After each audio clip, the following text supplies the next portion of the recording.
Some stories don't just get told, they stay with you. And this is one of them. If you love emotional, shocking, real-life stories, welcome. You're going to feel at home here. Subscribe so you don't miss the next one, and if this story hits you, leave a like.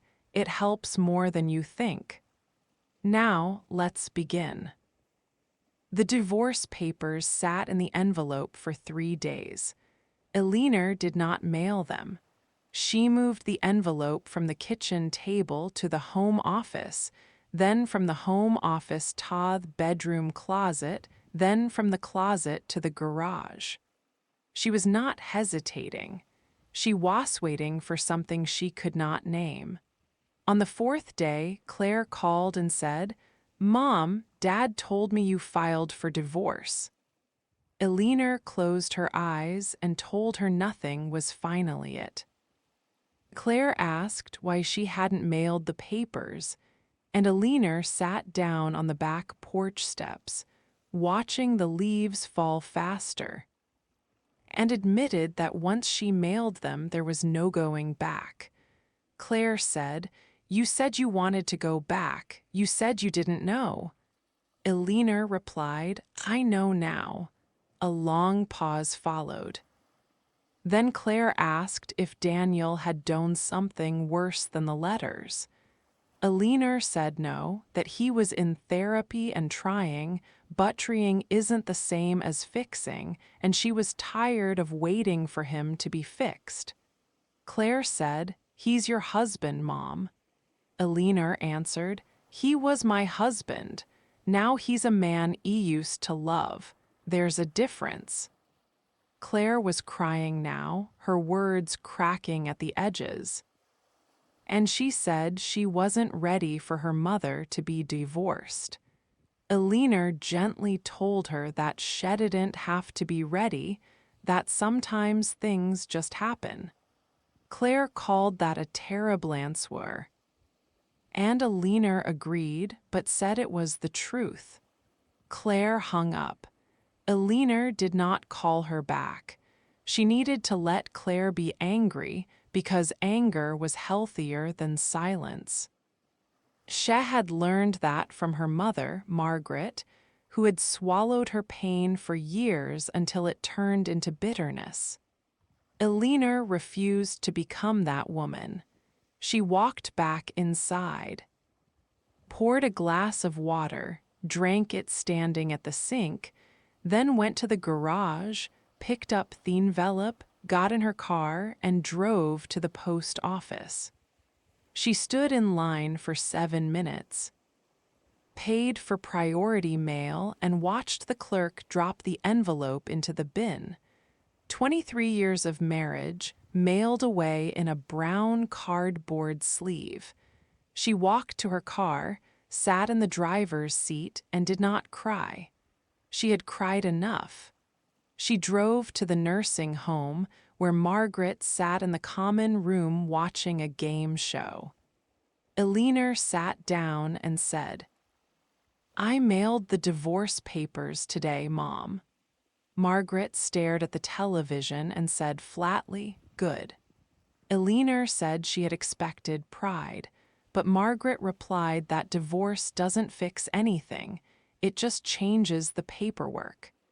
Eleanor asked her mother to be happy for her, but Margaret asked for a lemon bar from the bakery on Main Street. Eleanor drove to the bakery, bought 4 lemon bars, brought them back, and watched her mother eat 2 in silence and save the other 2 for later. Eleanor kissed her mother's forehead, said, "I love you, Mom," and Margaret said, "You're a good daughter, even if you married badly." Eleanor laughed, her first genuine laugh in weeks. She drove home to an empty house, walked through each room taking inventory. This room saw Claire's first steps. This room saw 1,000 arguments. This room saw a marriage die by inches. She stopped in Daniel's old room, opened the closet, left the few remaining hangers, then went to the kitchen and opened the drawer where she had hidden the reasons to stay list. She read it one last time, tore it into small pieces, and threw them in the trash. Her phone buzzed with a message from Daniel saying he was sorry and that he understood. She typed back that she was sorry too for both of them and told him to get better for Claire, not for her.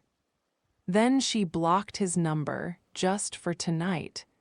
She made tea, sat on the couch, watched half of a predictable movie about a woman who started a new life, then turned it off because that was not her story. She did not want a bakery or new love. She wanted peace. She went to bed at 9 p.m. and slept until morning with no dreams and no nightmares. When she woke, the sun was bright.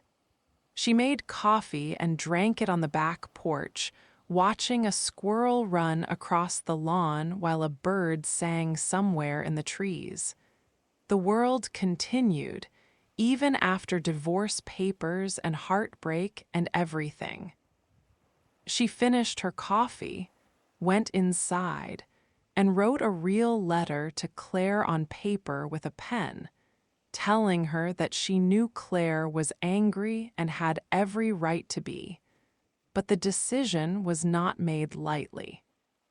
She wrote that she had spent years trying to save something that was already gone, that she and Daniel had started as two people who loved each other and ended as two people who didn't know how to stop hurting each other. She wrote that the divorce was not a failure but an ending, and that endings make room for new beginnings. She folded the letter, put it in an envelope, and set it aside to mail tomorrow. Today she needed to rest. She lay down on the couch, pulled a blanket over her legs, and closed her eyes. The doorbell rang. She ignored it. It rang again, followed by a loud, insistent knock. She opened the door to a blonde woman in an expensive coat who said, "Mrs. Harper, I'm Rachel Downey. We need to talk." Eleanor stepped aside and let her in. Rachel looked around the living room and said, "You have a beautiful home." Eleanor replied, "It was a beautiful home. Now it's just a home." Rachel sat down and explained that Daniel had called her, that he sounded broken, and that she was not there to fight but to apologize for the letters, for the emotional affair, for being the woman on the other side of his unhappiness. She admitted that Daniel had never told her he was married when they first met, that he had said the marriage was just a formality, and that she had wanted to believe him. Eleanor asked if Rachel loved him. Rachel hesitated, then said she loved the idea of him, the sad, sensitive man who just needed someone to understand him. She said she now saw that Daniel was not ready to be loved or to love himself, and that no one could fix that. Except him. Eleanor sat down across from her and said, "I'm not going to yell at you or call you names. The marriage was dying long before you appeared. You were just a symptom, not the disease." Rachel cried and said that was kinder than she deserved, and Eleanor replied, "Kindness is all I have left. I'm too tired for cruelty." Rachel stood up, wiped her eyes, and said she was moving to Chicago for a new job and a new start, and that she would not be part of their lives anymore. They said goodbye, and Eleanor locked the door, went back to the couch, pulled the blanket over her legs, closed her eyes, and slept. The week after Rachel's visit was the quietest of Eleanor's life. No phone calls from Daniel, no texts from lawyers, no emergency trips to hospitals. Just the house, the ticking clock, and the slow turn of autumn toward winter. She woke each day at exactly 6:47 a.m., made coffee, sat on the back porch, and watched the squirrels gather acorns. She did not make plans or check her email obsessively. She existed, and that was enough. On Saturday, Claire came home alone. Michael stayed at the college. Something had shifted between them, but Claire did not explain, and Eleanor did not ask. They made lasagna together, Claire chopping onions and Eleanor browning the meat, working side by side without speaking. They ate at the kitchen table in silence until Claire suddenly said, "I broke up with Michael." Eleanor put down her fork and said she was sorry, but Claire said it was a long time coming, that Michael was a good person but not her person. Eleanor asked if it was mutual, and Claire said mostly that he cried and she did not, which sounded cold but was honest.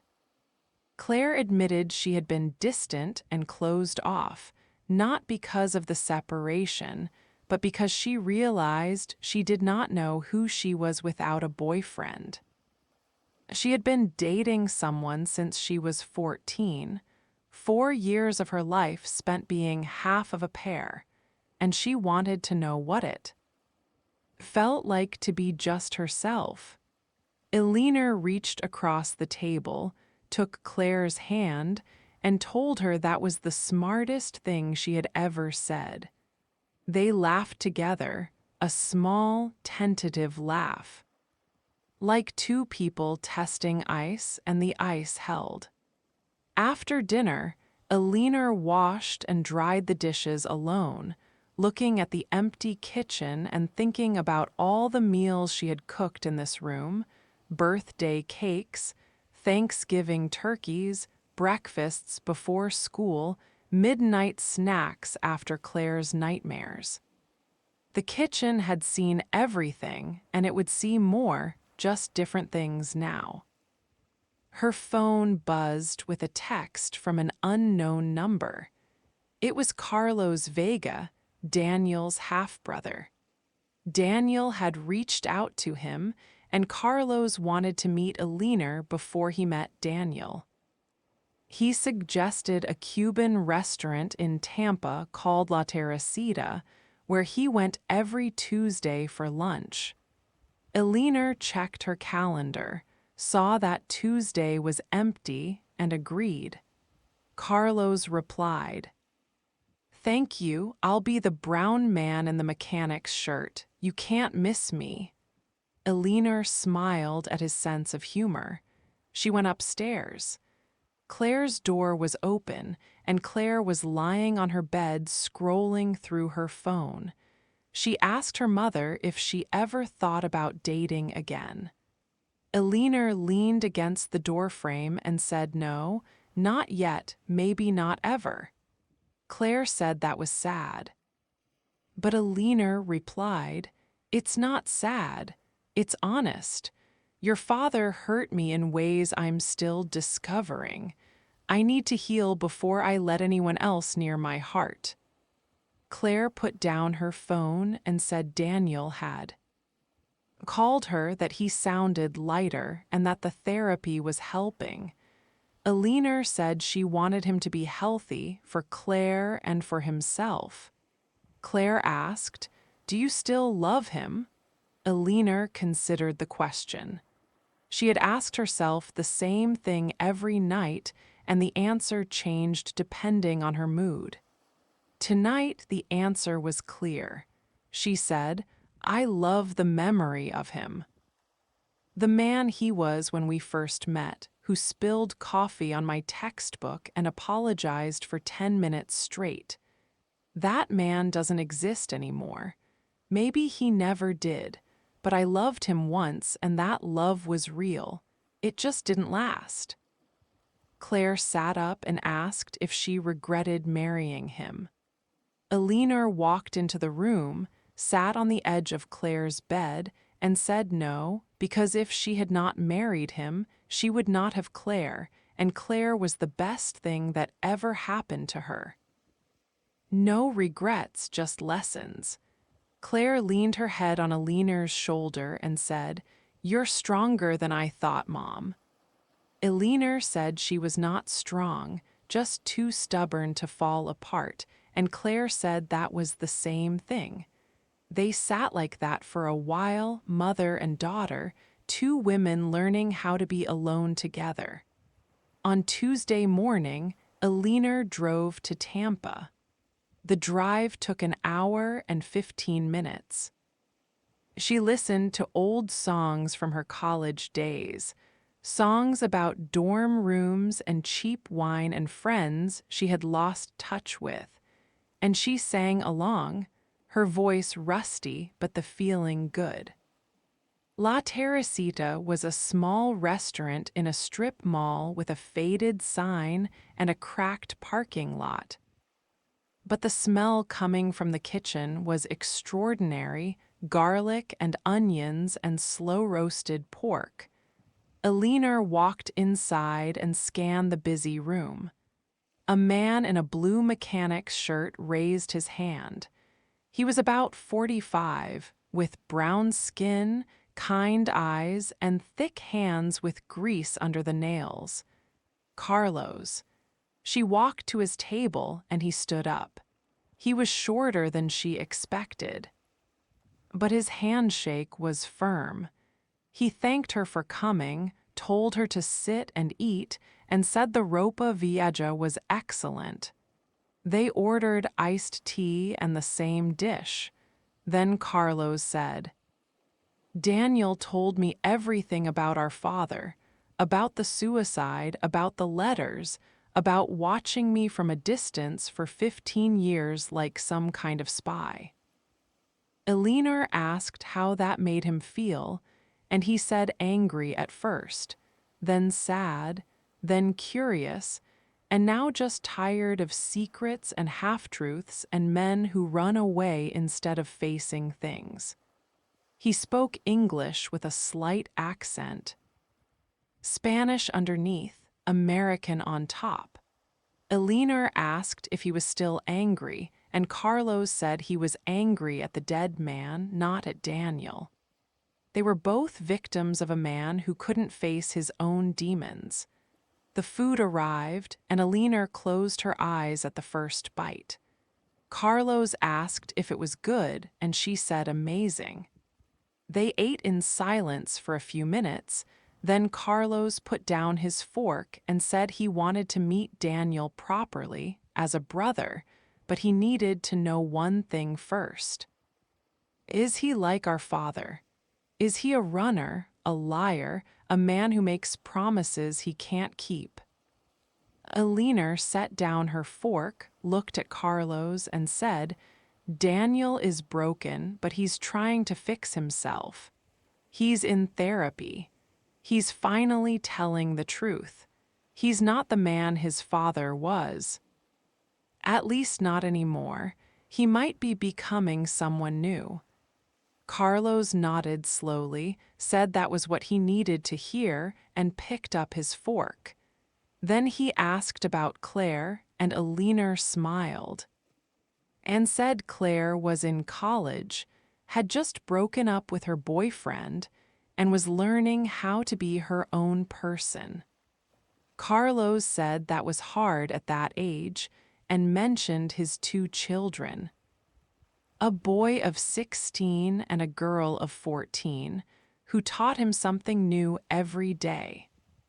Eleanor said he was a good father, and Carlos replied that his own father was not there, so he decided to be there for every game, every recital, every parent-teacher conference. Eleanor felt a pang of envy, not jealousy, but a wish that Daniel had been that kind of father. He had tried, but trying and being were different. Carlos asked if Eleanor would tell Daniel to meet him next Tuesday at the same place and same time, no more hiding. She agreed. Then Carlos said, "Take care of yourself, Eleanor. You're carrying a lot. I can see it in your shoulders. Don't forget to put some of it down." Eleanor nodded, got in her car, rolled her shoulders back, took a deep breath, and drove home. Eleanor called Daniel from her driveway. She sat in the car with the engine off as the sun set behind the house, the windows reflecting orange light. Daniel answered on the second ring with a cautious voice, asking if something was wrong.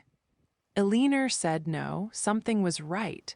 She had met Carlos today. A long silence followed, then a breath.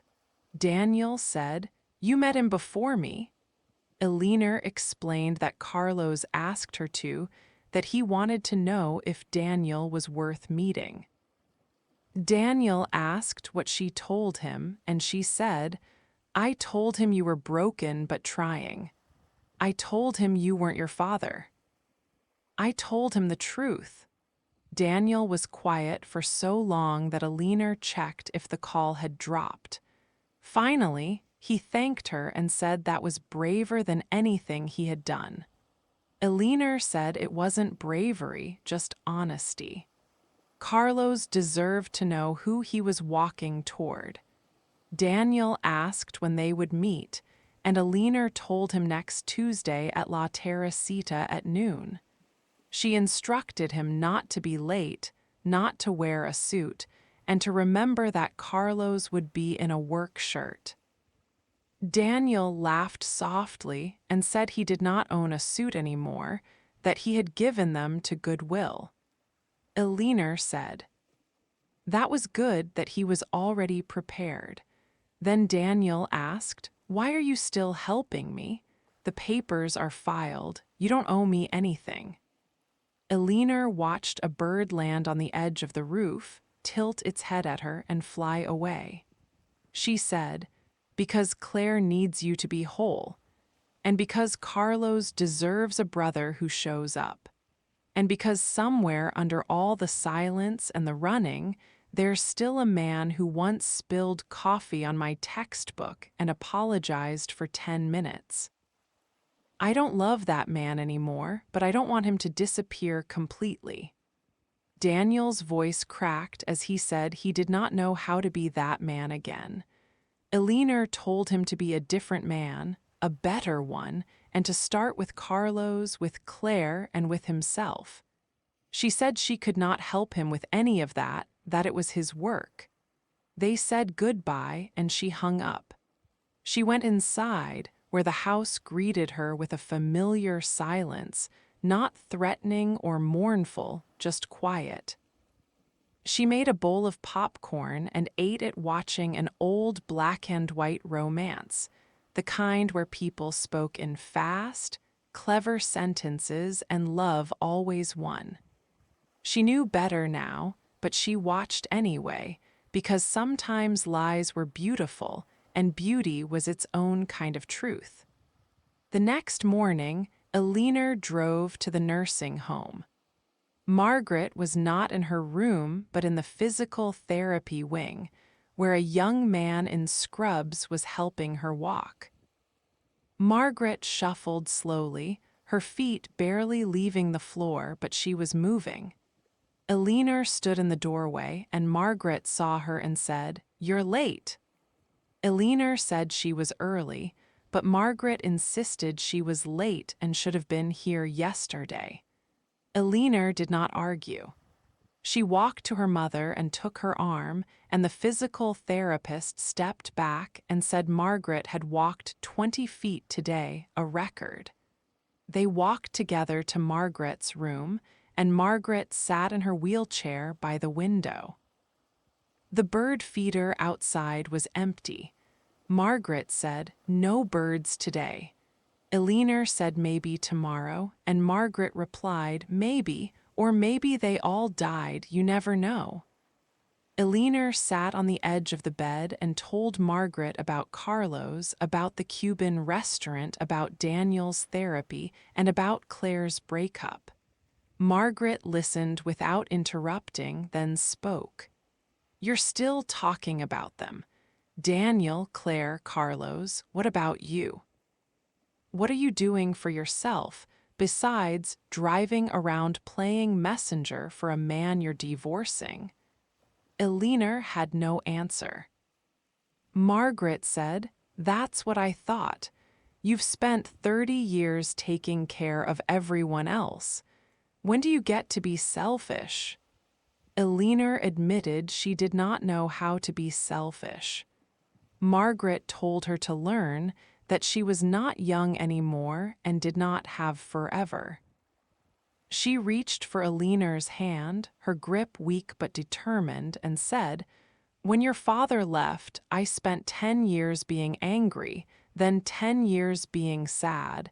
Then I realized I had wasted 20 years on a man who didn't deserve a single minute. Don't be me, Ellie. Don't waste your life on ghosts." Eleanor squeezed her mother's hand and said she was trying not to. Margaret said, "Try harder." They sat in silence, two women shaped by the same blood and the same disappointments, one at the end of her life and one in the middle, both still learning, both still hurting, both still here. On Friday, Eleanor received a letter from Patricia Okonkwo. The divorce was proceeding. Daniel had signed the acknowledgement of service, had not contested anything, and had agreed to the division of assets and to Claire's tuition arrangement. He had agreed to everything. No fight, no argument, just surrender. Eleanor. Read the letter twice. She felt relief and also a small, quiet disappointment. She had wanted him to fight for something, not for the marriage, but for himself, for his dignity. Instead, he had folded like a card player who never even looked at his hand. She folded the letter and put it in a drawer.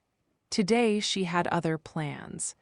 She drove to the community college across town and enrolled in a pottery class, a small act of selfishness.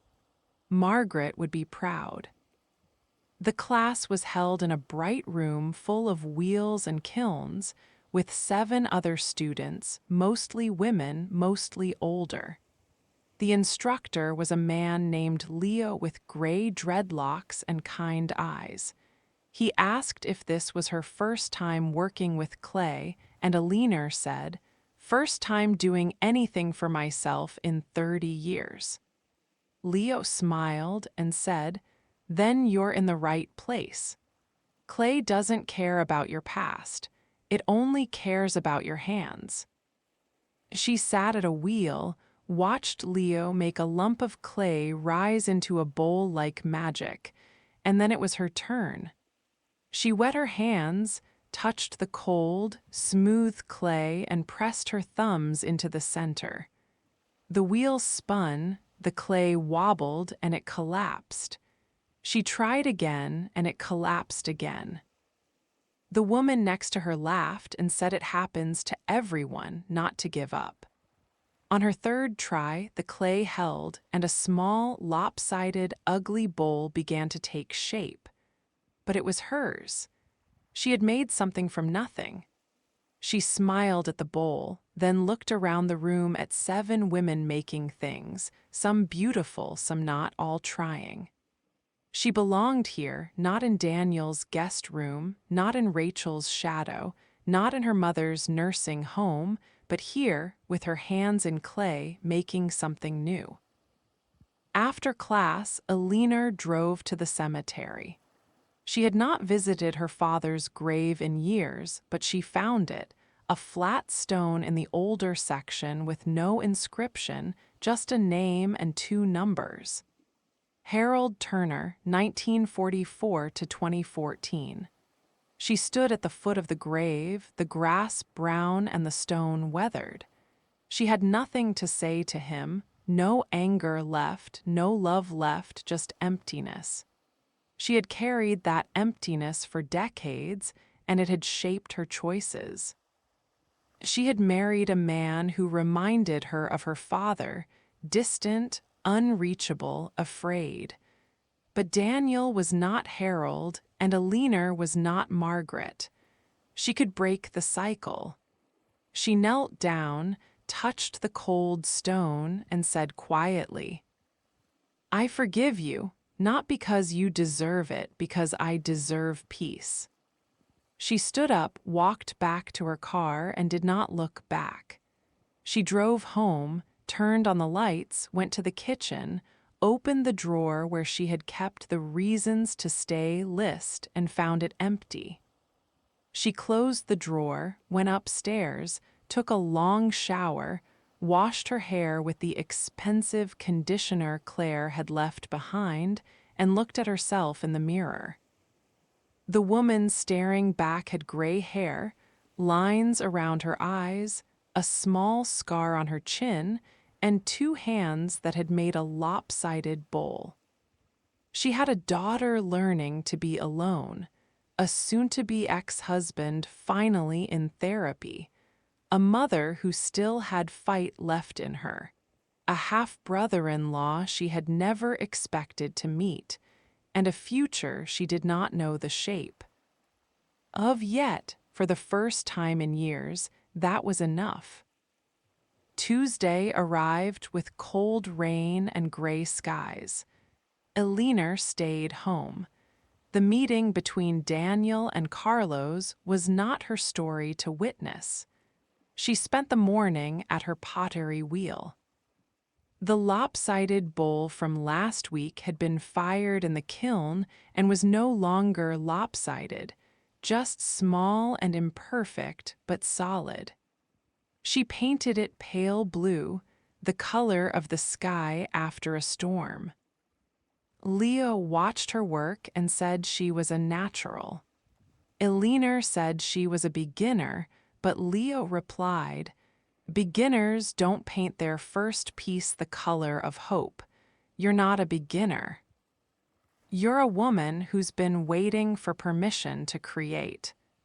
Eleanor dipped her brush in the glaze and painted slowly, each stroke deliberate. She was not making a bowl. She was making a statement, "I'm still here." She believed it. At noon, Daniel sat in his rental car outside La Teresita. The rain had stopped, the clouds were breaking, and he had not worn a suit. He wore jeans and a plain gray sweater, but his hands were sweating. He had not been this nervous since his wedding day, but this was not a wedding. This was something harder, a beginning with no script. He got out of the car, walked to the restaurant door, and paused.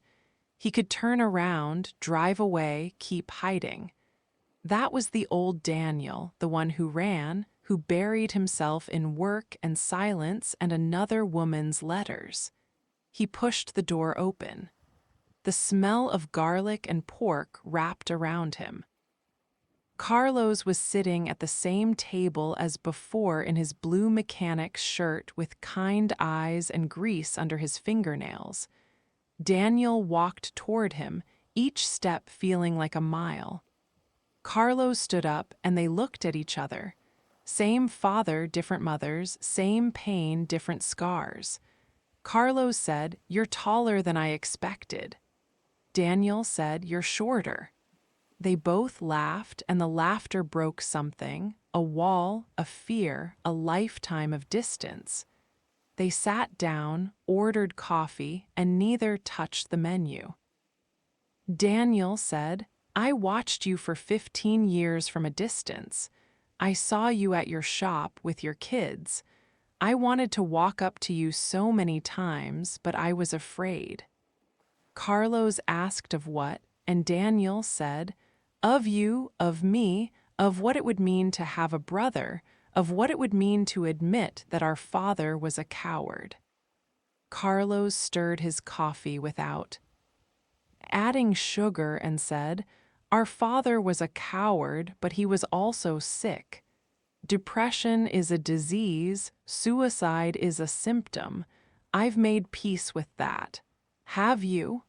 Daniel said not yet, but he was trying.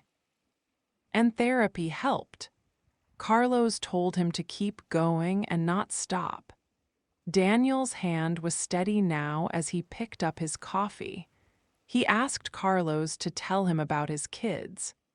Carlos's face softened as he spoke about his son, who was 16 and obsessed with cars, and his daughter, who was 14 and played soccer better than half the boys on the field.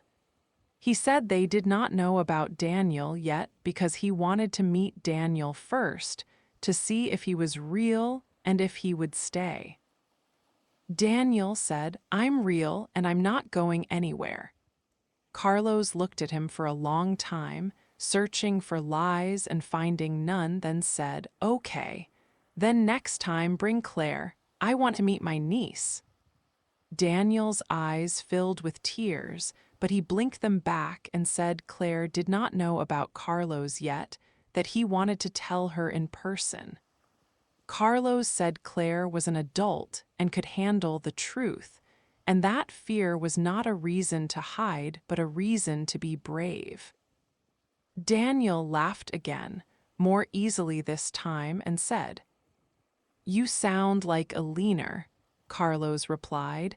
"Eleanor is smart. You should listen to her more." Daniel said he was trying, and Carlos said, "Try harder." That evening, Eleanor sat on her back porch. The rain had stopped completely, the sky was clear, and stars were appearing one by one. Her phone buzzed with a text from Daniel. He said he met Carlos, it went well, and thank you for making it possible. She typed back that he made it possible, not her, that she just delivered a message.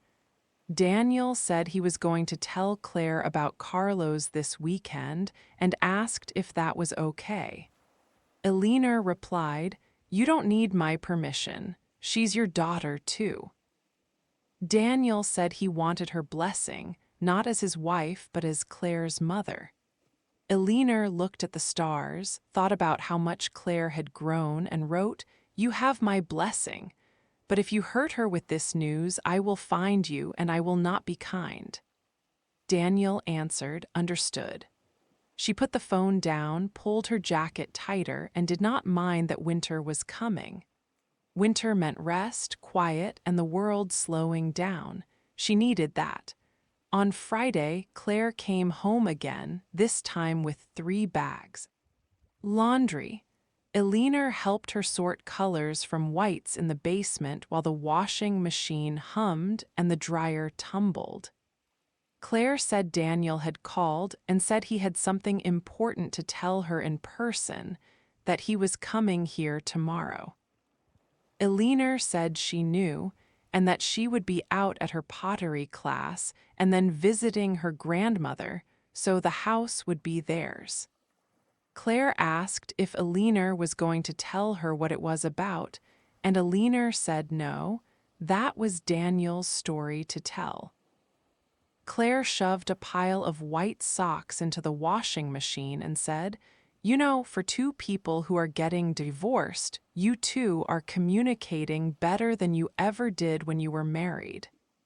Eleanor smiled and said, "Maybe that's the secret. Divorce improves communication." Claire laughed and called it dark. Eleanor said it was honest. Saturday morning, Eleanor left the house at 9 a.m. Daniel arrived at 10 a.m. Claire was waiting in the living room. She had made 2 cups of coffee and handed one to her father. He sat on the couch, and she sat across from him in the armchair. Daniel said, "I have a half-brother. Your grandfather had another family. A woman in Tampa. A son named Carlos. I found him 15 years ago. I've been watching him from a distance. I was too afraid to meet him. But last week I finally did. Claire set down her coffee. Her hands and voice were steady as she asked why he had not told her before. Daniel said because he was ashamed, afraid she would think less of him, and because he did not know how to say the words. Claire said she was not a child, that he could have told her years ago and she would have understood because he was her father and she loved him even when he made mistakes, even when he hid things, even when he hurt Mom. Daniel put his head in his hands. Claire moved to the couch, sat next to him, put her arm around his shoulders, and said, "I want to meet him. I want to meet my uncle." Daniel looked up with a wet face and said Carlos wanted to meet her too. Claire said, "Then let's go. Today. Right now." Daniel said it was a 3-hour drive, and Claire said they had 3 hours to talk. She stood up and said, "Get your keys." Daniel looked at his daughter, so much like Eleanor, with the same stubborn chin, direct gaze, and refusal to let fear win, and said, "Okay, let's go." They drove to Tampa in Daniel's rental car. Claire controlled the music, playing old songs from Daniel's youth that he had not heard in years. They sang along, both off-key, both laughing, father and daughter. Broken and healing, they arrived at La Teresita at 2 p.m. Carlos was already there. He stood up when they walked in. Claire walked toward him, extended her hand, and said, "I'm Claire." "You must be Carlos." Carlos shook her hand, then pulled her into a hug and said, "I'm your uncle.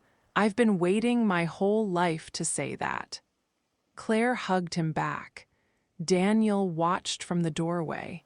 His family was expanding, not shrinking, not ending, but expanding in the strangest way possible. He walked to the table and sat down. The 3 of them ordered food and talked for 3 hours about the father they never truly knew, the mothers who raised them alone, the children Carlos was raising with love, and Claire's college and her broken heart and her future. When they finally left the restaurant, the sun was setting. Carlos hugged Daniel and said, "You're my brother, don't disappear again." Daniel promised he would not. Claire hugged Carlos again and said, "Next time, bring your kids. I want to meet my cousins." Carlos promised next time. Eleanor was in the kitchen when Claire returned home that night. Claire's eyes were red from crying, but she was smiling. She said, you knew about Carlos, you knew before I did." Eleanor said yes. Claire asked why she did not tell her, and Eleanor said because it was not her secret, it was Daniel's. And he needed to be the one to share it. Claire sat down at the kitchen table and said Daniel was different now, softer, trying. Eleanor said she knew. Claire asked, "Are you sure about the divorce?" Eleanor sat across from her daughter and said, "I'm sure, but being sure doesn't mean it's easy. It just means it's right." Claire nodded. She understood, maybe not completely, but enough. November arrived with frost on the grass. Eleanor woke earlier now. The darkness lasted longer, but she did not mind. Darkness meant she could sit with her thoughts before Thorold demanded her attention.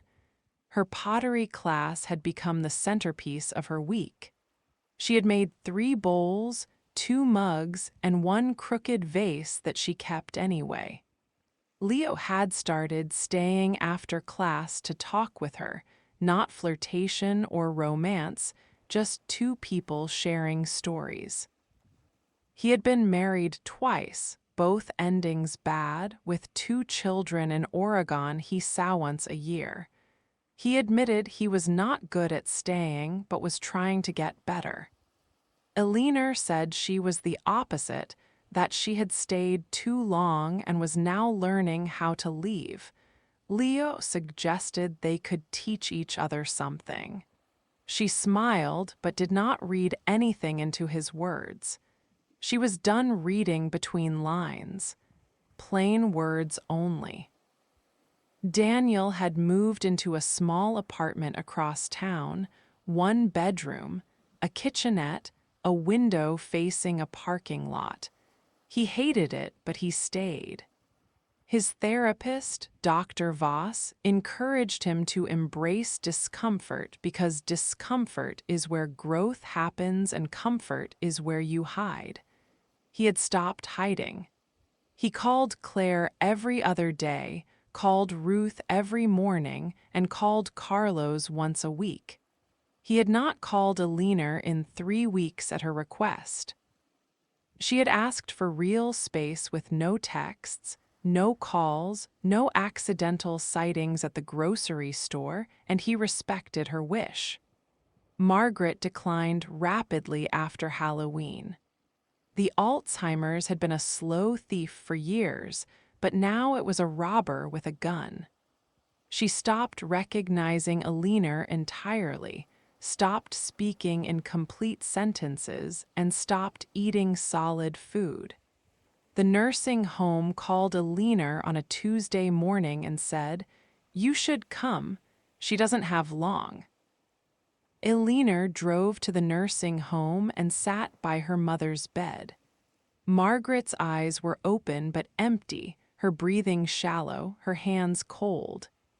Eleanor held one of those cold hands and talked for 3 hours about her childhood, the beach trips, the birthday cakes, the sound of her father's car leaving for the last time. She talked until her voice was hoarse. Margaret's fingers twitched just that. Then she sat in silence. Margaret died at 7:23 p.m. The heart monitor flatlined. A nurse came in, checked Margaret's pulse, turned off the monitor, and placed a hand on Eleanor's shoulder. Eleanor did not cry. She had cried for her mother many times before, when Margaret forgot her name, when she called Eleanor the nice lady, when she looked at her with empty eyes.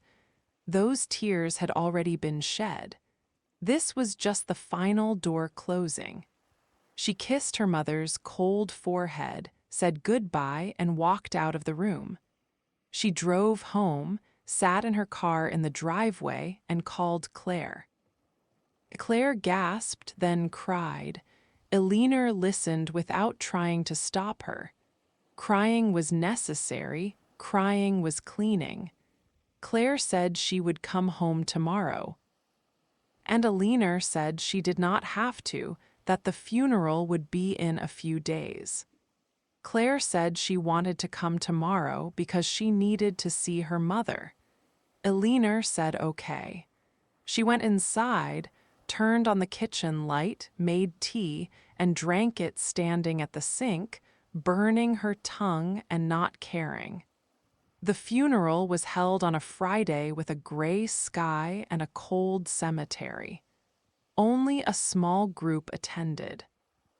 Eleanor, Claire, Daniel, Ruth, who had been discharged from the hospital and was now using a walker, Stephen, who had flown in from Florida, Carlos, who had driven up from Tampa, and Leo, who had heard about Margaret's death through Eleanor's absence from class. Eleanor was surprised to see him. She said he did not have to come, and Leo said, "I wanted to. You shouldn't stand alone at a grave." She stood next to him, not touching, just close. The pastor spoke words Eleanor did not hear. She was watching the simple pine casket that Margaret had chosen herself. The casket was lowered. Claire threw a handful of dirt, then Eleanor threw a handful, then Daniel surprised everyone by stepping forward. He had not been invited, but he came anyway. He threw a handful of dirt and said quietly, I'm sorry I wasn't the son-in-law you wanted, but I'm grateful for Eleanor and for Claire. Thank you for raising her." Eleanor did not stop him. The grave was not the place for old arguments. After the ceremony, people drifted toward their cars. Claire hugged Carlos, Ruth hugged Stephen, and Daniel stood alone by a tree. Eleanor walked to him and thanked him for coming. Daniel said Margaret was her mother, and that made her family even if she hated him. Eleanor said she did not hate him, she hated the idea of him, and there was a difference. Daniel nodded, looking older, the past few months carving new lines in his face. He asked how she was, and she said surviving. He said that was not the same as living, and Eleanor replied, "I know, but survival is the first step. Living comes later." Leo appeared at Eleanor's side. Daniel looked at him, then at Eleanor, and asked, "New friend?" Eleanor said, "Pottery instructor, and yes, a friend." Daniel extended his hand to Leo, and Leo shook it. Daniel said, "Take care of her." Leo said, "She takes care of herself, I just hand her clay." Daniel smiled, a sad smile but real, then walked to his car and drove away. Leo told Eleanor that was kind of her, letting him come to the funeral. Eleanor said, "He's not my enemy, he's just not my husband anymore." Leo said there was a difference, and Eleanor agreed. That evening, Claire and Eleanor sat on the back porch. The frost had returned. They wrapped themselves in blankets and drank hot chocolate with tiny marshmallows. Claire said she was going to miss Grandma Margaret, even though she didn't know her at the end. Eleanor said she knew her, somewhere deep down.